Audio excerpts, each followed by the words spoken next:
Hi guys, আজি এই ভিডিঅ'টো কোনো ব্লগ ভিডিঅ' নহয়। মই আপোনালোকক এটা কথা জনাব বিচাৰিছোঁ। মই এটা ভিডিঅ' দিছোঁ, চাই লওকচোন আগে। মাত্ৰ আপোনাৰ এটা সহায়ে এই ল'ৰাটোৰ জীৱনটো বচাব। এই ল'ৰাটোৰ হৈ আছে এটা বহুত ডাঙৰ বেমাৰ, যিটো বেমাৰত মানে প্ৰায় 40 লাখ মান টকা খৰচ হ'ব।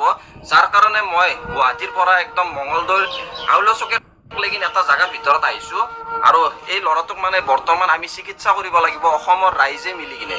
মই এখন স্কেনাৰ দি দিছোঁ। এই ল'ৰাটোৰ ট্ৰিটমেণ্টৰ কাৰণে প্ৰায় 40 লাখ টকা যাব আৰু উন্নত চিকিৎসাৰ কাৰণে বাহিৰত যাবৰ কাৰণে কৈছে, কাৰণ আমাৰ এইমছ GMC ক'তো ভাল হোৱা নাই। আপোনালোকে 1 টকা 2 টকা যি পাৰে অসমৰ ৰাইজে সহায় কৰিব বুলি আশা কৰিলোঁ। ল'ৰাটোৰ মাতৃ আছে, আপোনাৰ নামটো কি? শ্ৰী শকুন্তলা বৰা। আৰু ল'ৰাটোৰ পিতৃ আছে, আপোনাৰ নাম কি? শ্ৰী অজয় বৰা। আৰু যদিও সহায় কৰিব নোৱাৰে আপোনালোকে এটা ভিডিঅ'টো শ্বেয়াৰ কৰক, যাতে এই ভিডিঅ'টো বহুত ওপৰলৈকে ভিডিঅ'টো নিশ্চয় চালে আপোনালোকে